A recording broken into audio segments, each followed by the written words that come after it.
Welcome to Key Conversations, where you get to connect with the best of the music business, unlocking the secrets to exploding your music career, presented by In the Key of Success.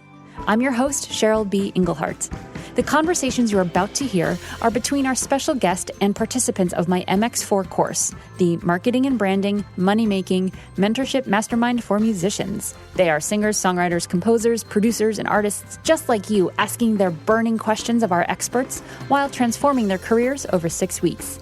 If you think this could be you, check out mx4course.com to schedule a free half-hour coaching call with me to see if we'd be a good fit. So, let's get started.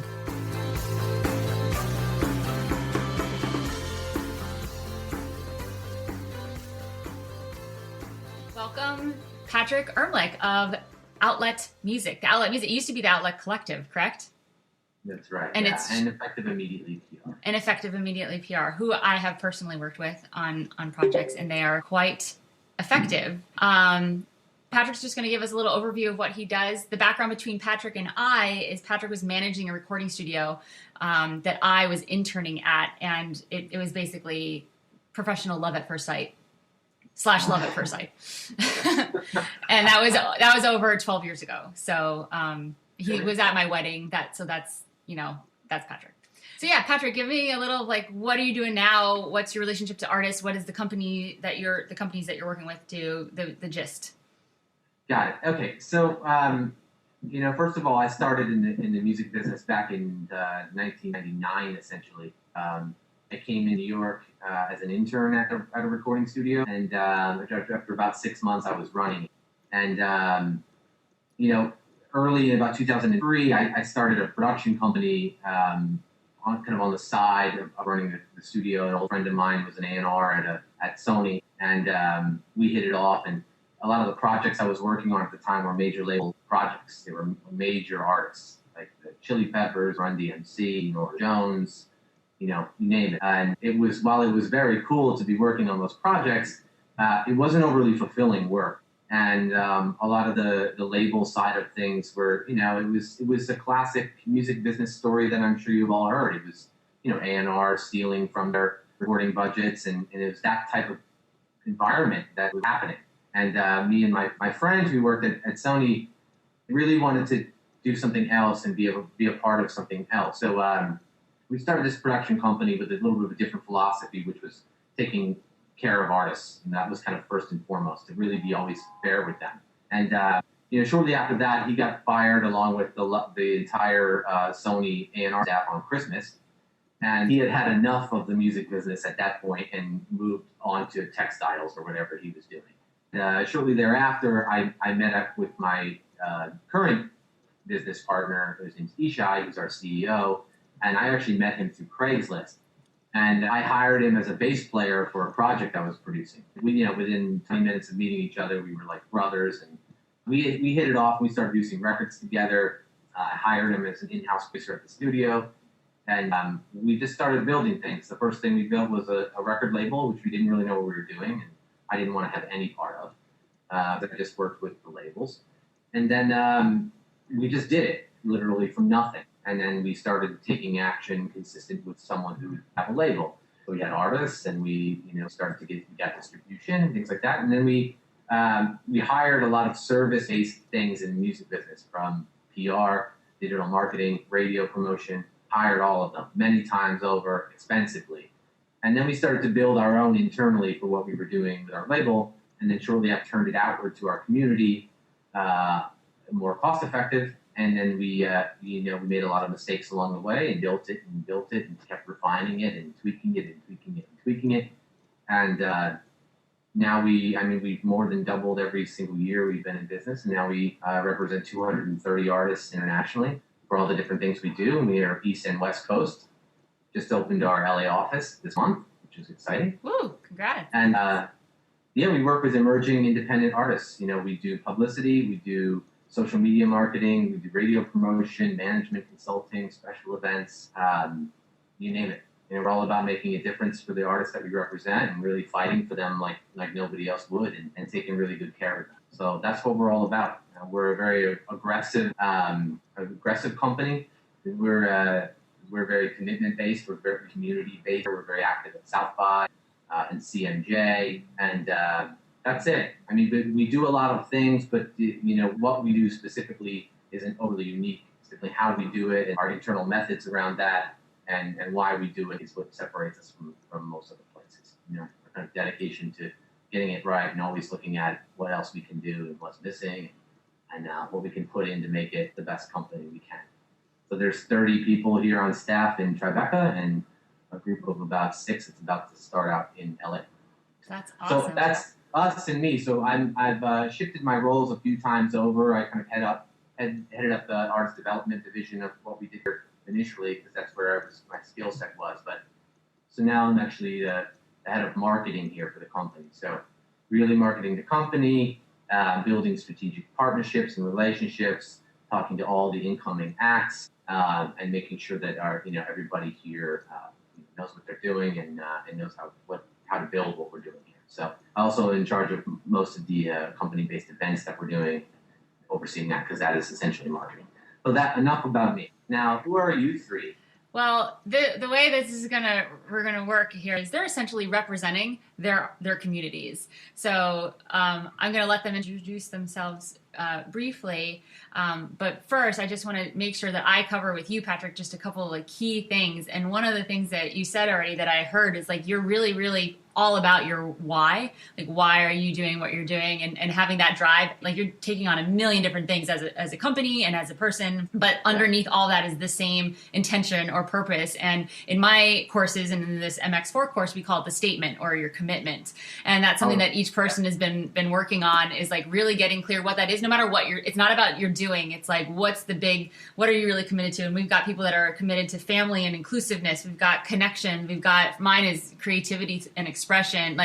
So what, if you could put it into a statement, what is that for you and how does that translate to the company and what you're doing?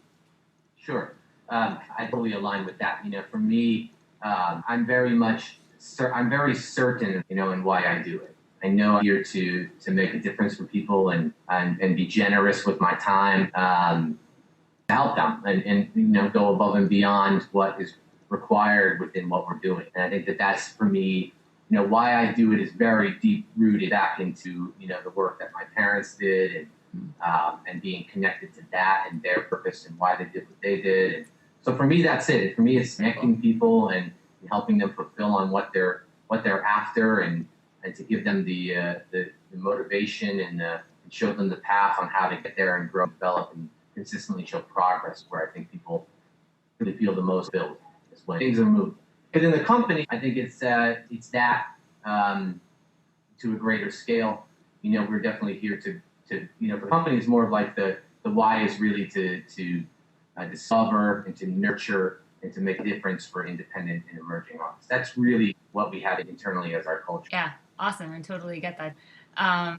Sweet. So Lauren, Jenna, and Brad, who are here as artists, composers, musician people representing the rest of the world that wants to hear what Patrick has to say, why don't you guys give a 30-second, very quick, just the facts, who you are, why you're on this call, and give Patrick your, what you're committed to, all that jazz, and see what you can do in 30 seconds. With Lauren. Yeah. Hi, I am an acoustic singer-songwriter. I perform under the name Senorita Awesome. I tour nationally, performing shows and also doing songwriting workshops for middle and high school age kids. And I'm just on the call to learn more. I'm interested in starting a touring company that's geared specifically to independent artists. So that's me, I guess. What's the artist name? Senorita Awesome. Okay, Senorita Awesome. I love that. All right, okay, cool. And Brad? Yeah, I'm a recent transplant from Southern California to Central Michigan. And I was actually about 70 miles outside of LA, so I had to come to Michigan to get into the music business. But anyway, I'm mainly interested in doing music for film, television, video games, whatever. I've done several stage orchestrations for original musicals and some composing as well. I'm also a singer-songwriter. I've got a CD that I did a year and a half ago, Christian songs. I'm kind of genre challenged right now, trying to find a niche, trying to find my audience really. And that's kind of one of the reasons why I'm here. And that is to kind of get focused on, where to go. Awesome. All right. Awesome. And Jenna? Yeah. I am, I'd say, a soul singer-songwriter and based in Toronto, Canada. I would say what I want to learn is about how to market myself a lot better because I do a lot of work in teaching and I do a lot of work for other artists with the writing, singing backup. I want to bring the focus back to my own artistry and my own music. So that's the new direction I'm going. Are you go as Jennifer for your stage? Yeah, that's right, yeah. Okay, awesome. Awesome. So I know that you guys have all sort of prepared questions after doing a little research into effective immediately PR. So I've got my own questions. But I want to first see, what do you guys want to ask Patrick now, knowing sort of fully what he's up to, what he's providing artists, anything. Just anyone's got their burning question, go for it. Brad, go ahead, Brad. I had a couple. For somebody like myself, is looking to get into film. Writing music for film and stage and TV and things like that.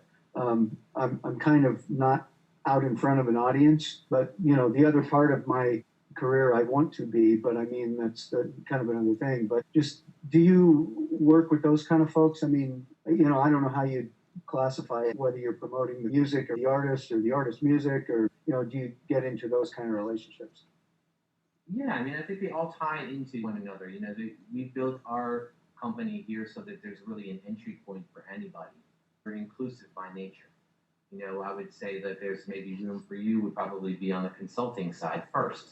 Consulting, building to artist development, potentially building to a press campaign. I think that would be I would ask some questions. You moved from SoCal to Michigan. What was that for? My wife's job, actually. I have a couple of online businesses, so I don't need to be in any particular place. But we were actually trying to get out of California, and this thing came up in Michigan, and one thing led to another, and here we are. So, okay, what are you more passionate about? The music for film and really that composing element, or is your passion really behind your solo project? I think more towards film and doing orchestral work and stuff like that. Okay. So, I mean, there's a lot of things that we do here that could be good for you. I think probably, like I said, consulting would probably be the number one thing. My first instincts out of the gate for you would be focus. Like, we need to focus you on something and really take a ton of action towards that. If you want to do music for film, you need to have, pretty probably a substantial reel of things to present. Is that in good shape? Do you have it together? Take advantage of where you are. Who does that type of thing out in where you live? Who are those people? Like, do a real market research of who you're going to meet. Go meet with them. Introduce yourself. Like, get some FaceTime with those people. Maybe if you've got roots back to California, you can take some meetings this year and fly back and present to some of those people, because a lot of the people who do film scoring or music supervisors and things like that are in California. So I would put a big emphasis on focus on organizing the game plan and taking an extraordinary amount of action towards that end. Things like being genre challenged and on your solo project, that's another conversation. I mean, I think it's, everybody these days is influenced by an enormous amount of styles different than when we grew up, certainly when I grew up. You had your zone of stuff that you liked and you only lived there. And now it's much more, passable to like everything from all different types of genres. That's a good thing for you because people are used to genre bending sounds now. It's totally okay to have influences of different things in your music, and people are tolerant of it where maybe they weren't before. But that's a whole other rabbit hole to go down.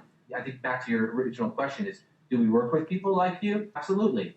But we find a home that's going to make sense for you and make the biggest difference for you, and is going to be responsible. So we'd have to dig into it a lot deeper. But if your passion is on the film side, you got to really be prolific in your amount of content that you produce in your work.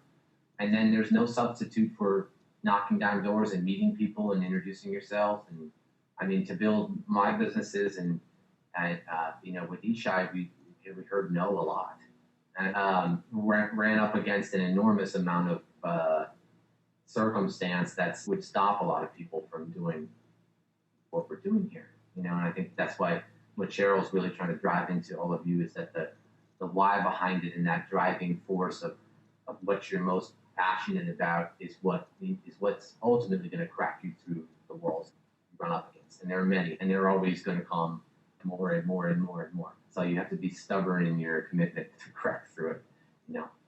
I hear all the time, well, from A&R folks and, whoever that, music soups are among the busiest people in the world, and they don't listen to unsolicited stuff and you can't approach them. And, library owners, same thing, everybody's so busy that they don't have time for, even reading their emails and stuff, so I just wonder how much truth there is to that. There's a cultural problem going on with that for sure. But I think people have time for what's immediate. So if you are immediate and you are ever present in your outreach and stubborn with it, many times I've emailed somebody like 20 times, thinking every time that they didn't respond that they weren't interested or didn't want to talk to me. Yeah. And then the 20th time they respond, be like, hey, I've been meaning to get back to you. It's just like you have to be super persistent.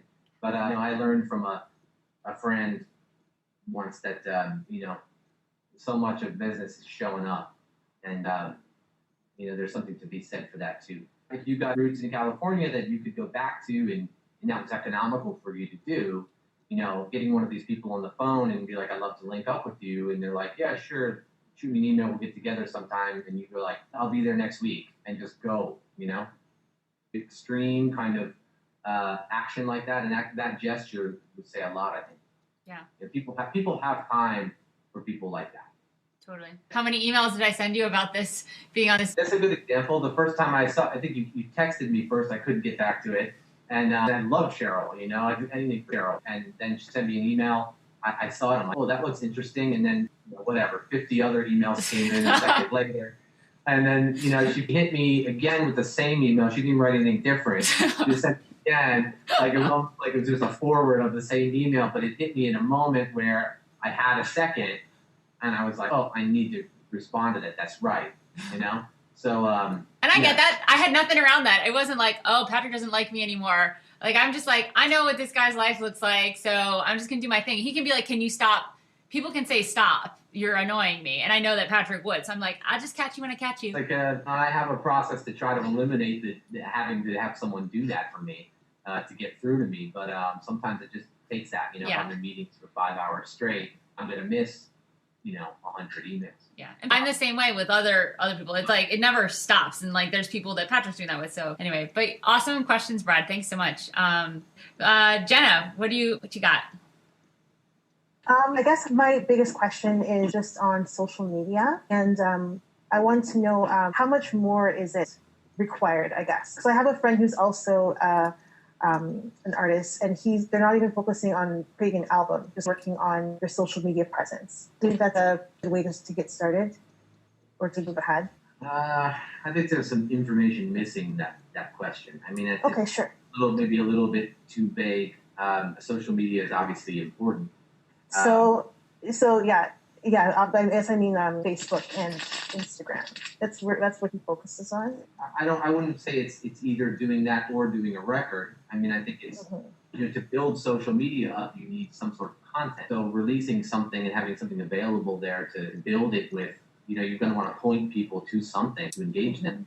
And so it's a conversation. Some sort of music element around it. Yeah. And there's a conversation around creating a record too. Like that the content is also the process. Like, even if you don't have the actual record yet, like, hey, I'm headed into the studio. Like, people think pictures of microphones are cool. Like, that's the content right there. Yeah, you have to have engaging content on there for sure. These platforms are all changing constantly. Mm-hmm. On Facebook now, the organic visibility of something you post is almost zero. Unless you promote it with money. The other platforms will get to that same point too. I know independent artists who are very successful on Twitter and do really well there, and it really works for them. And then others that don't.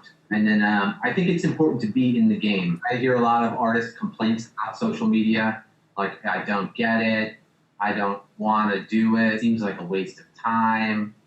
So my advice to you would be to definitely use the platforms, and there's new ones popping up all the time. I've had successful artists here who have had no Facebook page.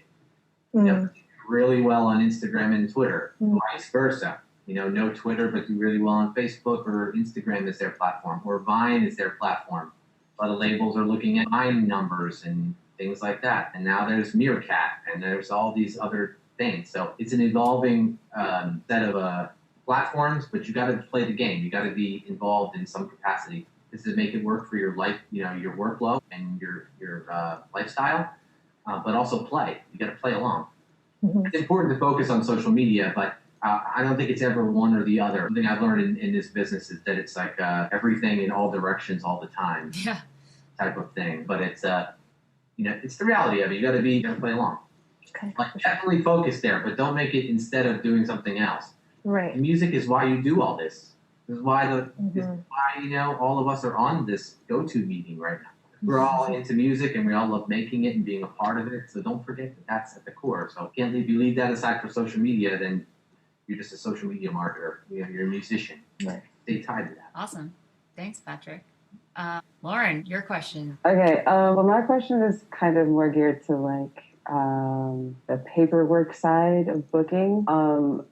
Because I had a tour that I did a couple years ago that was sponsored. So I had to have, like, that was part of the deal, was I had to give them like written contracts of, that I had with all the venues and stuff. And a lot of the venues I work with are, like smaller, like coffee shop type deals, just because like, one of the things I'm committed to is like intimacy and creating like community spaces that are small. So I don't want to, like, I know it has a lot to do with the types of venues that I kind of work with, but I also know that like, having the contracts, especially since I travel so much, like it's really helped me a lot, as far as like things getting canceled last minute, and like, cause I include all that stuff in there. So I'm just trying to figure out like a better way to kind of approach the contract conversation, because like everything will be fine, and then it'll literally be like exactly word for word everything you just said in your email, just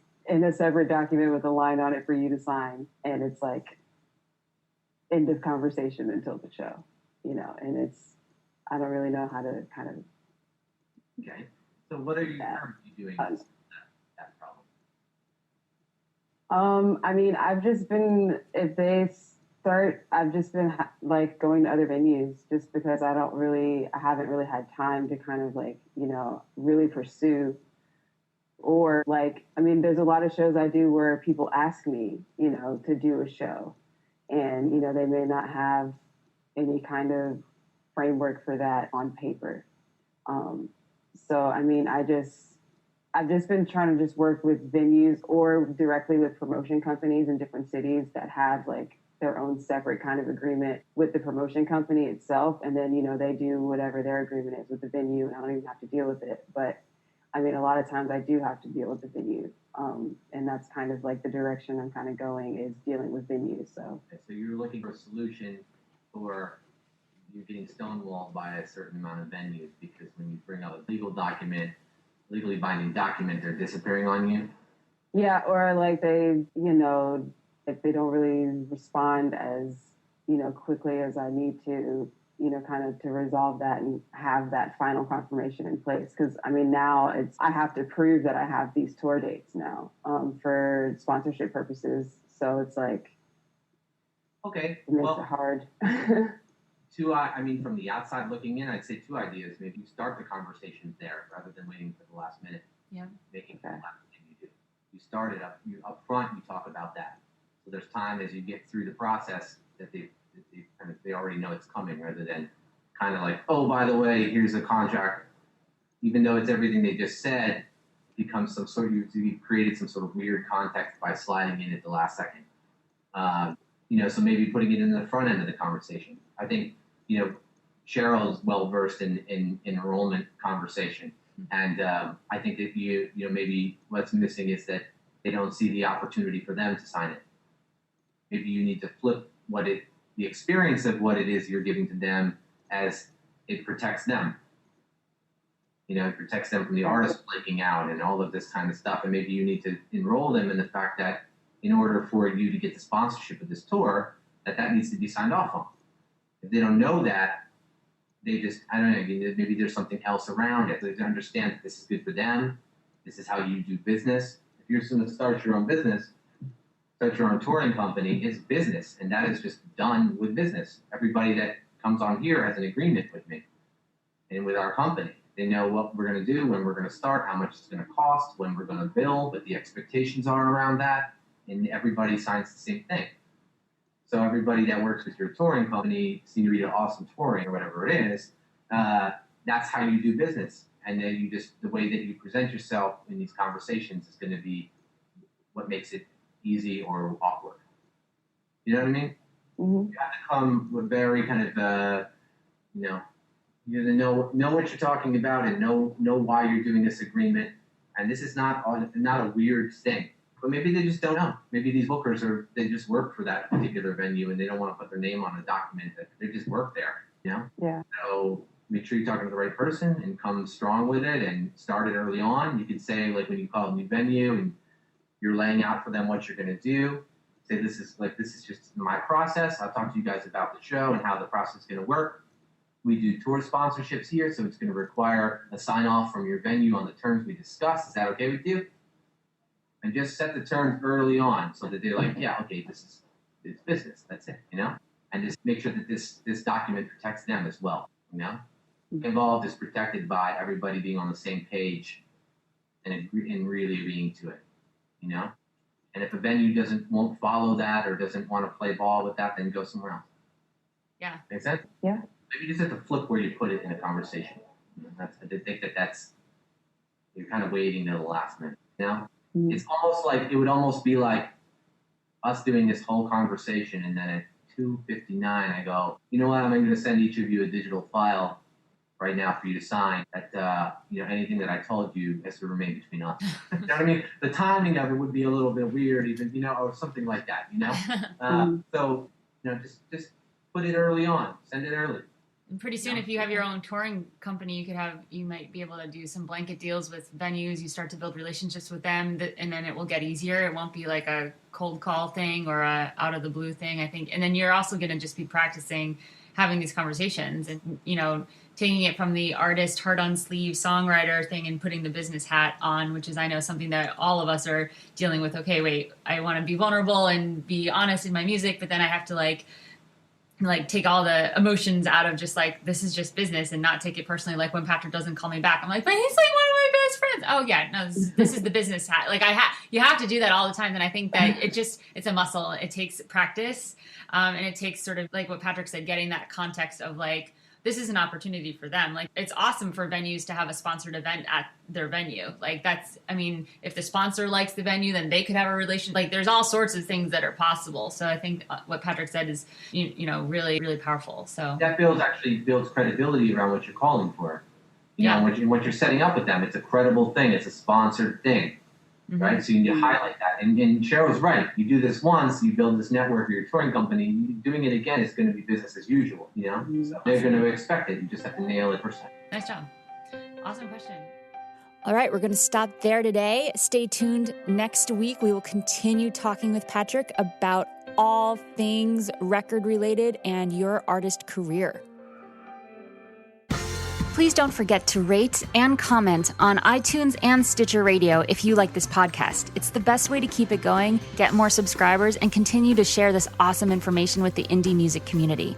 Thank you, and we'll see you next time.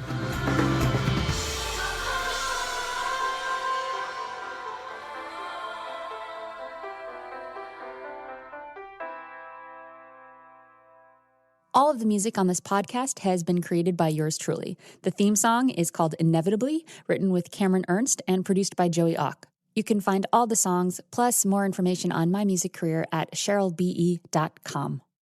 If you want to be one of the reasons I can keep this podcast and my blog Living on Gigging going, then head to patreon.com/CBEmusic. There, you can contribute $1, $2, $5 for the creation of each of these free musician resources. Together, we can keep them coming and inspire other creative people to do what they love and do it well. Again, that's patreon.com/cbemusic. Key Conversations is sponsored in part by Bandzoogle.